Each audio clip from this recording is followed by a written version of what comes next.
Good morning. Michael Bay's here. Sunrise Supercharge. Yeah. All right. Let's get this party started.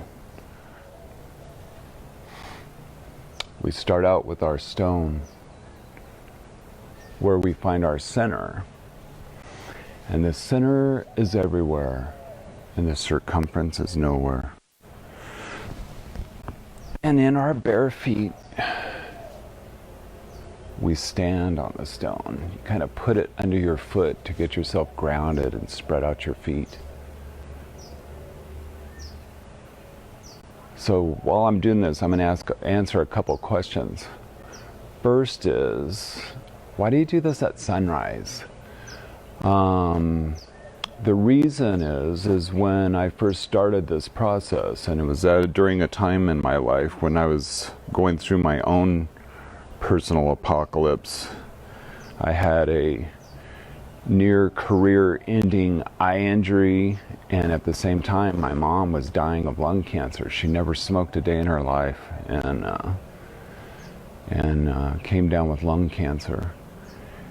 So that I had a lot going on, and it was like my entire world turned upside down. So I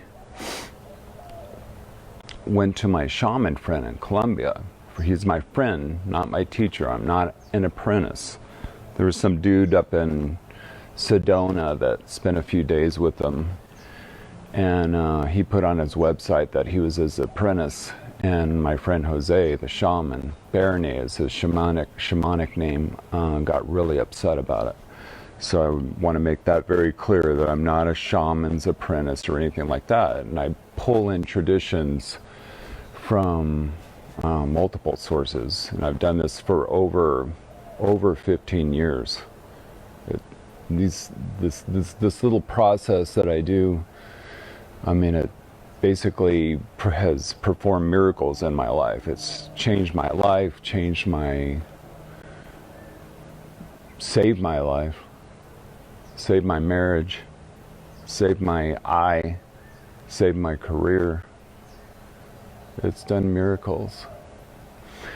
So that's why we do it in the morning. And the morning is the time when the sun is coming up, and we're starting a new day, a new life. Whatever's happened before has happened. We're starting right here, right now, with this new energy of a new day. And there's a certain discipline to it.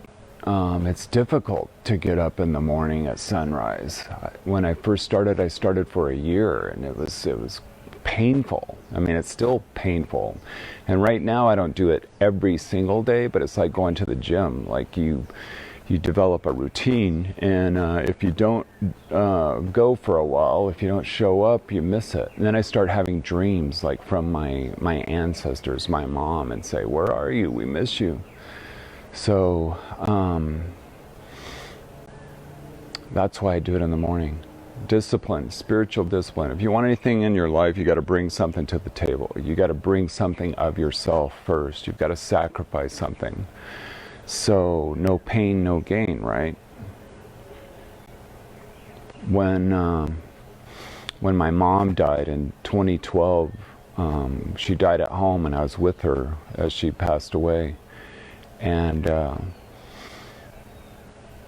after we knew that she had gone, I went back up and I laid down. I got this big hit. It was almost like she was talking to me. It was like this big thought: meet me at sunrise, meet me at sunrise. So I went up to the sacred hill in southern Arizona, Our Lady of the Sierras, and they erected a 70-foot cross there. It was really meaningful to my mom and I. And I went up there on the morning that she had passed away at sunrise, and that's where I started this whole thing, up on that hill with my mom. And there was the most beautiful sunrise that I'd ever seen in my entire life. It was almost like the entire sky exploded with every color you can imagine: pink, purple, orange, reds, blues, all these crazy colors. And it was almost like her ancestors, like her ancestors, were accepting her. It was almost like a celebration in a way, and that really made me happy. The other question I've been asking, that has been asked to me, is what's the significance of the number 4? I talk about the number 4 a lot. In many indigenous communities and in shamanism, they align themselves with nature. They observe nature. They live with nature. And so let's look at nature. There's 4 seasons. There's 4 chambers of the heart. There's 4 directions, 4 cardinal directions. There's 4 cycles of life: infancy, adolescence, adulthood, and elderly. And we go through that cycle. So 4 is significant. And the circle is significant. The circle is meant to represent the sacred hoop in the cycles of life. Any structure, if you can imagine it, is ultimately cyclic in nature. We go through cycles, and that represents the cycles of life. So, the third question was a question about earthquakes and volcanoes. It was asked to me, like, what do I think about the increasing amounts of earthquakes and volcanoes that are happening right now? And here's what I think about it. I don't think about it. Back in the day when, in the years coming up to 2012, I got really into following earthquake and volcanic activity. Like, I thought that something was coming, because I had had all these sort of profound dreams, like lucid dreams, like those dreams that are more real than real. I had all these dreams that something was coming back in the day. This was 15 years ago, and at first I thought it was going to be the 2012 thing, and then I thought, well, that wasn't it. That was a dud. Well, it must be when Deepwater Horizon happened. I thought it was that. And then this thing rolled around, and I thought, well, maybe. So I got really into observing and looking up earthquakes and volcanic activity. I really obsessed about it. I'd follow the USGS and look at all the maps of the world and see where the volcanoes were, and follow blog posts on it. And I nearly drove myself crazy with that stuff. And then what I discovered is that, once again, the Earth goes through cycles. Volcanic and earthquake activity is often related to solar discharges, solar flares, which is related to the solar cycle. And it happens. And some people are more sensitive to those sorts of things, but you can drive yourself crazy with those sorts of things. When this COVID thing first started, I thought that was a hawk. It's not. When this COVID thing first started, I was obsessing over it. I was following the numbers. I was looking on Twitter and following all the movers and shakers in the infectious disease and epidemiology world. And it was driving me nuts. Like, I was getting obsessed with it. And now I've gotten to the point where the only thing I need to know about it is this patient COVID positive, COVID negative, or unknown? And that's it. So, we can drive ourselves nuts with all these things: volcanic activity, earthquake activity, COVID numbers. I mean, it's all going to go away May 1st anyway, right? Because we're going to release all the restrictions. So we're going to sort of pretend that it never happened. It'll be exactly like the day before we went on lockdown. So here's my point is, if you live on a fault line, maybe pay attention to that sort of stuff, but don't worry about it. Pay attention to this stuff, what's going on in here. Get this cleaned up first. The problems aren't out there. The problems are right in here, and how you're responding to what's going on around you. Take care of this thing here, right here. Take care of this, and you'll be fine. You don't have to worry about all that stuff. Use discernment. Use discernment.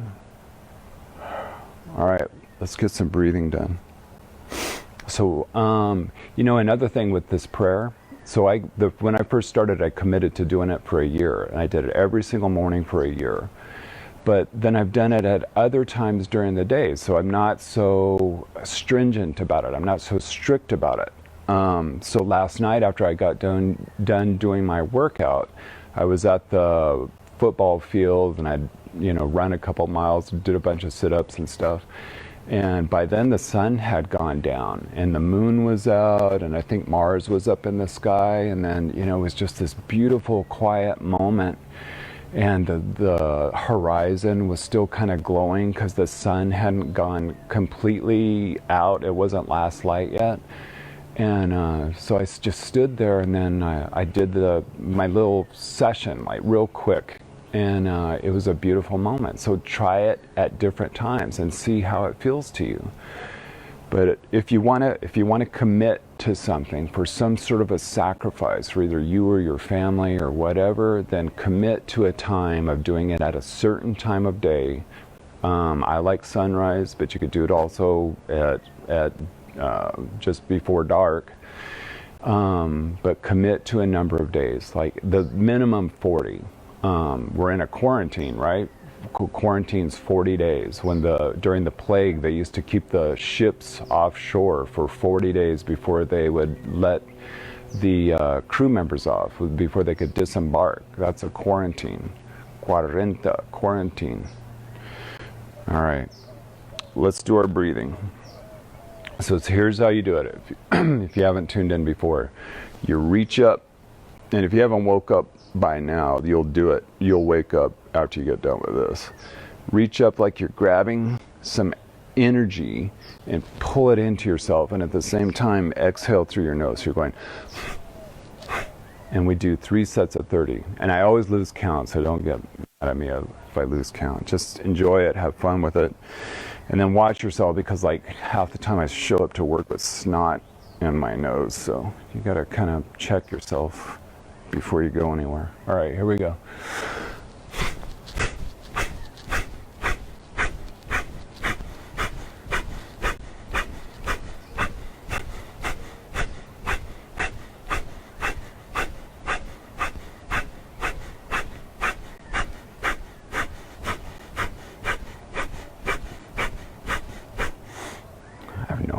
I always forget.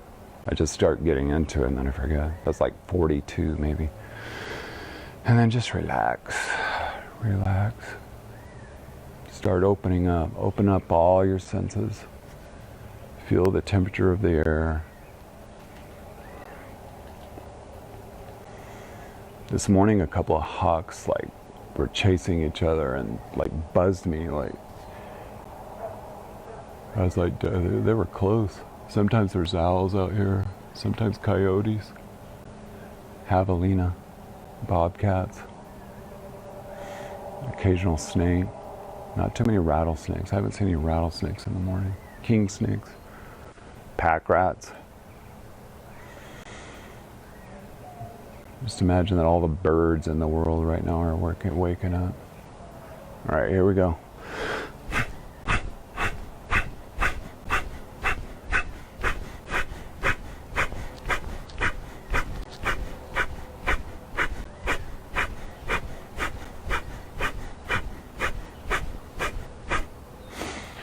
And relax.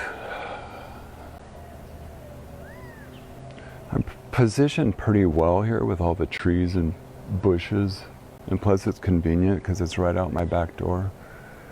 But I bet if my neighbors could see me, they'd think I was completely nuts. What the hell is he doing today?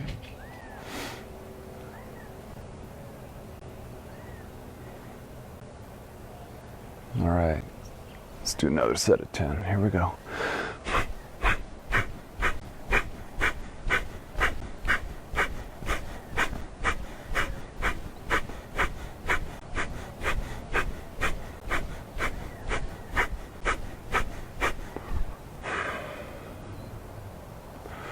And if you're into yoga, you could do a stretch.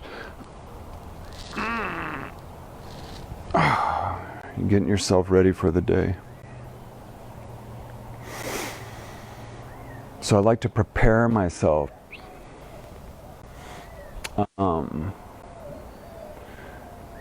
And I've noticed a big difference with the people at work that kind of join me. Sometimes they're putting on their makeup, and sometimes they're just kind of listening to me, but everybody seems to be a little bit more chipper, like, hey, that was cool today. Here's our sacred hoop. Now you can use whatever you want, but this is symbolic of what Black Elk called the sacred hoop. And what we're going to do is, it's kind of our sacred space, and we're going to be in the middle. And this is where we meet with God and our ancestors. And we're going to basically think of this as a three-dimensional sphere. It's two-dimensional, but imagine that it's three-dimensional. We can make it as big as we want. And we're going to put it around all the things that we care about. We'll start with ourselves, and we're going to call in our ancestors, and we're going to call in God, and we're going to call in our helpers. And they're going to meet us in here. And this is going to be our sacred space. And some people fix up a place in their backyard or wherever they want to do this thing. I just kind of lay it there. Usually I don't even use it. And we're going to put that there, so we're preparing ourselves to step into that space. Now, last time I talked about the 4 sacred herbs according to the Lakota. And when you use these traditions, or refer to these traditions, do it with great respect, because we're borrowing other people's traditions. So the 4 sacred herbs are sage, cedar, sweetgrass, and tobacco. But this is a South American sacred herb. It's not an herb, it's actually made from a tree. And this is Palo Santo, holy wood.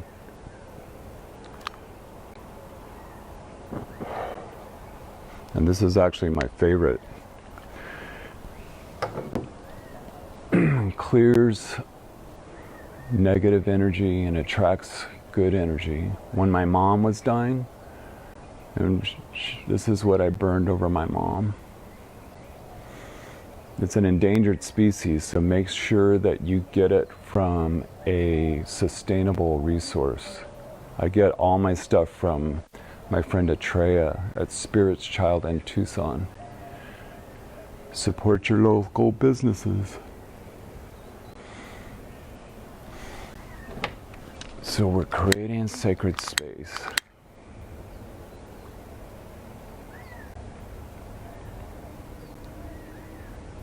We're kind of cleansing ourselves. And at the same time, we're emptying ourselves. We're emptying ourselves so that, here, I'm going to give you some, so that we can be filled. We empty ourselves so that we can be filled.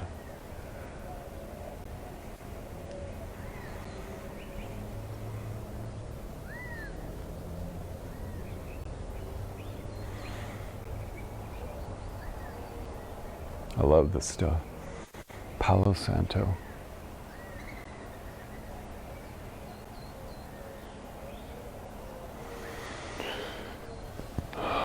All right. Put your hands over your heart like this, your heart center.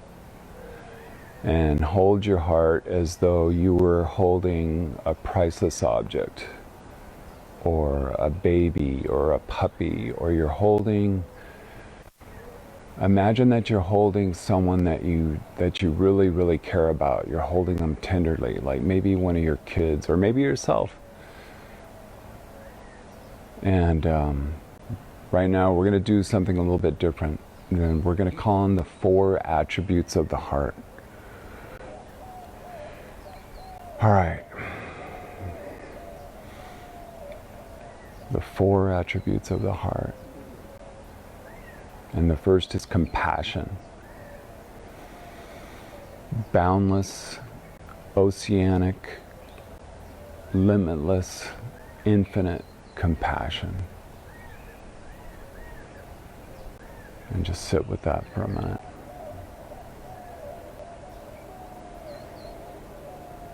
The second is innate harmony.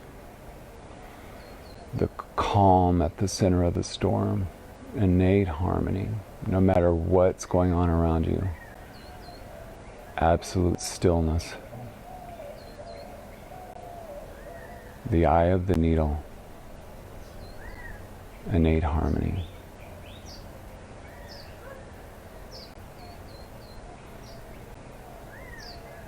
And we call in healing presence. Healing presence. Love in action. Healing presence.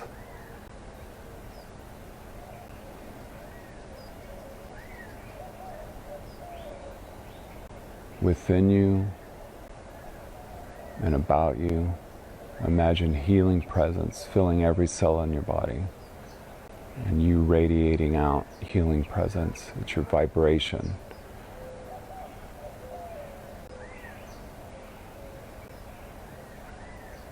And the fourth, once again 4, is unconditional love. Unconditional love.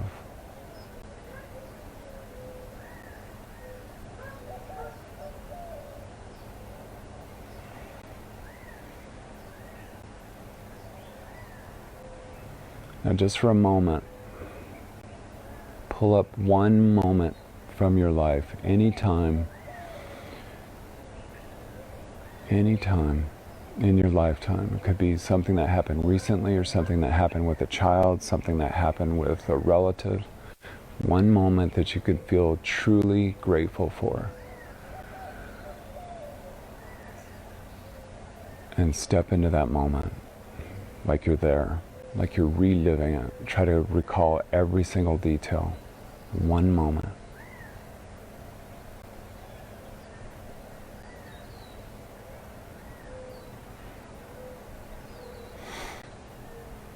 Last night we were playing games with my 19-year-old son Parker, who's home from college, and his girlfriend Olivia, Princess Olivia.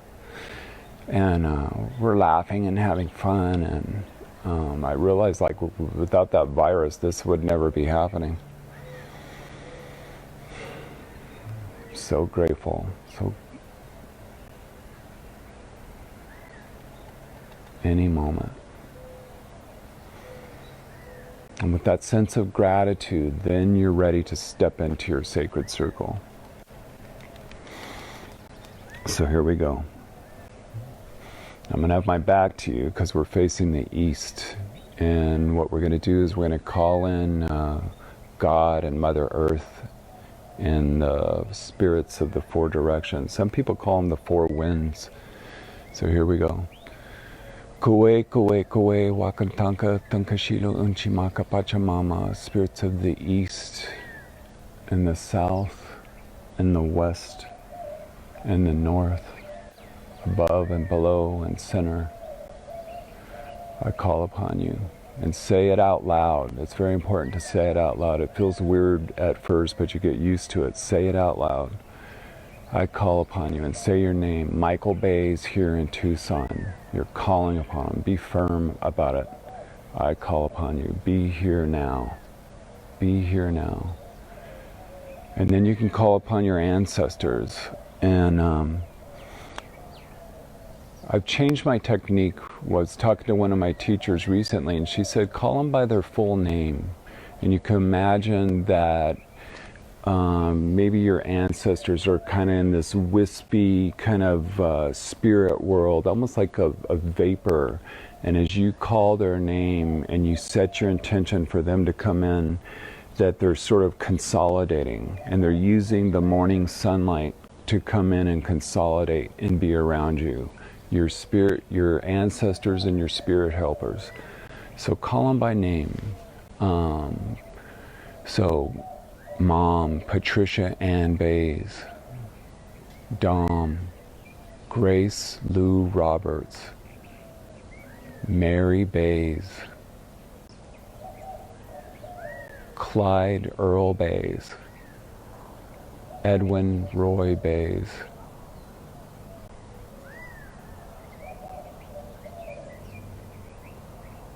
Betty Schuler.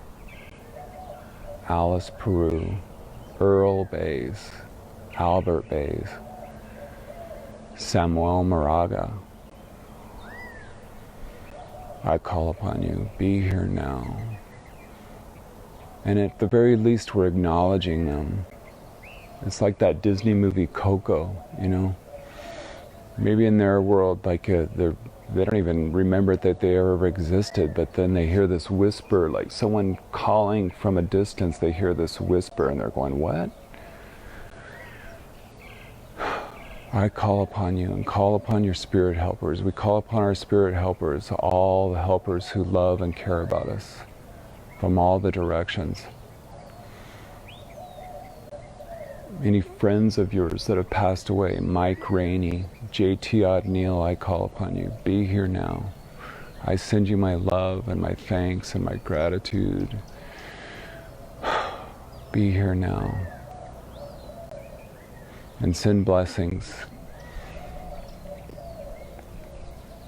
to the people around you. Start with yourself. I send blessings to Michael Bays, Casey Bays, Parker, and be that healing presence in action. Know that anything that needs to be solved is solved right now. Have that feeling, that emotion. Anything that needs to be solved is solved. Anything that needs to be healed is healed.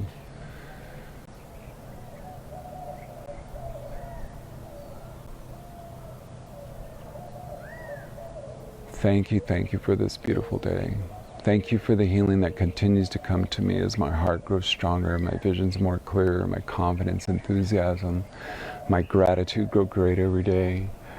My wisdom, insight, intellect, security, prosperity grows great every day. And then feel it as you're saying it. My health grows great every day. My strength grows great every day.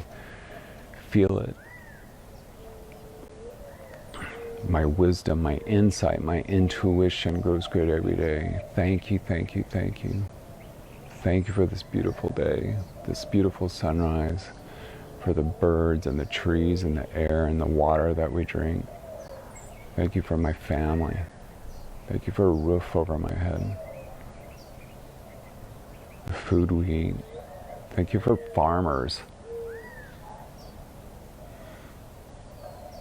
the grocery store people, the people that deliver food to us when we can't go out. Thank you.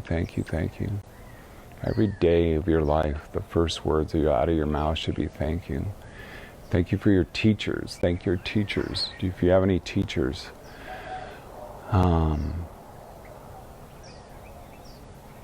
Neil Apple, Nissan, Vicky Poderosa, Treya, Jack Elias, Steve Anderson,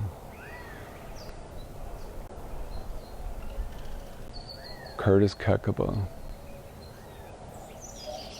Bernays, Clemente, people on the path. They call it the red road from north to south. That's what the Lakota, the path, you know, the good path, the spiritual path. I don't know what spirituality means. I think it means living love with intensity and appreciation and awareness. That's what it means to me. People on that sort of path. Dean Torborelli, Maria Elena Cairo, Tanmeet Sethi. It's people that make you feel better about yourself, that show you how to live a better life. Thank you. Send them blessings. Like radiate it out. We're being of service. We're serving. Imagine that we're starting to open up and bring everything that we care about under our sphere, and we're radiating out this sun energy, our energy. We're filling up every cell of our body with this energy, and as we're doing that, it's healing ourselves and it's pouring through us like we're a cylinder of light, a hollow tube, a cylinder of light, pouring it into the earth, healing the earth, radiating it out to everything and everyone we care about, our friends, our family, our community. And if you want to name them by name, name them. If you want to do it just from your heart, you can do it that way. Send it out. The world,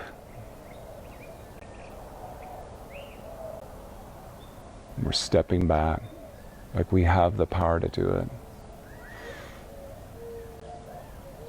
And we send blessings. There's certain people that you care about.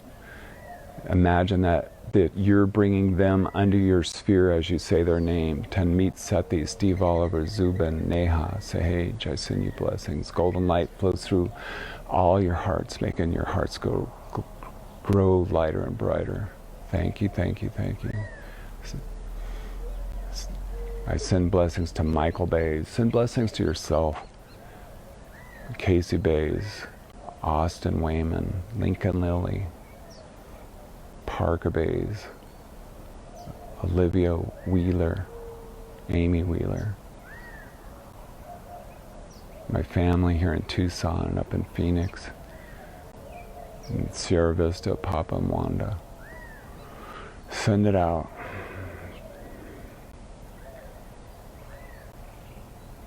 And then when you think you're finished, then we do the prayer.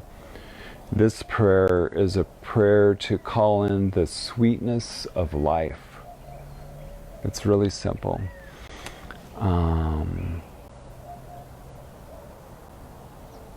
Wehemanu tuhu waralanai, marapanu tuhu waralanai, Banakapya tuhu waralanai, nukani kanina lo hava belana tulupanina. Koe matsludni mitsu hanipan. And then blow in your chest. And that blows the prayer through yourself, through your ancestors, all the way back to the beginning, all your helpers, all everywhere. And another thing that you can do is say the prayer into water. Like you say your prayer into water, you're changing the nature of water. Imagine that light, that pillar of light, you've still got it within you. A pillar of light, and you can hold it up to the sun and change it that way. Let me turn it, hold it up to the sun or the moon, whatever you're doing, hold it up. And then say the prayer into water, and then imagine that you're infusing that water with life force. Wehemanu tuhu waralanai, Wehemanu tuhu waralanai, Marapanu tuhu waralanai, Banakafya tuhu waralanai, Nukani kanina lo hava belana tulupanina. And then blow in the water.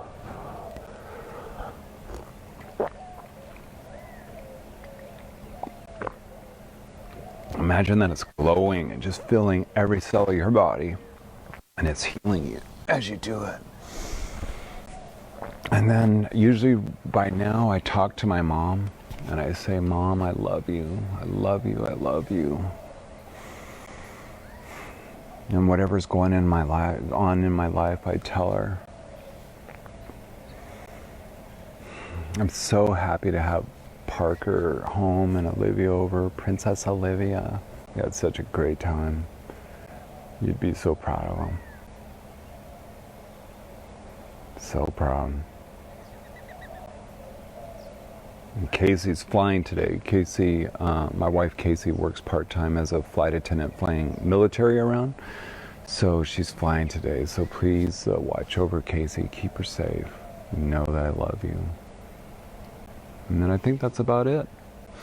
And then you end it by saying, Aho metakoye ayasan, mitsu hanipani. That means we're done, we're finished. And metakoye ayasan is all my relations. And mitsu hanipani means thank you very much. Mitsu hanipani. Aho metakoye ayasan, mitsu hanipani. That's it. And we're done. Usually it takes me 8 minutes to get through this whole thing. All right, so here's an announcement. Starting in May, I'm going to switch from my personal Facebook page to my HoloTube page. I have a podcast called The HoloTube. If you want to hear more about this kind of stuff and hear from the experts that I learned from, how we can live our lives better, the most fulfilling, the best life that we could possibly have. We talk to former FBI hostage negotiators, psychologists, other physicians, like my wonderful friend Dr. Tanmeet Sethi in Seattle. We talk to Zen Buddhists. We talk to just about, we have talked to other shamans. Not that I'm a shaman. We talk to shamans. Anybody that can help move us along and live our lives better, have more fulfilling lives, live extraordinary lives, we talk to them. So the name of the podcast is called The Hollow Tube. Just like we were just experiencing, we become hollow tubes.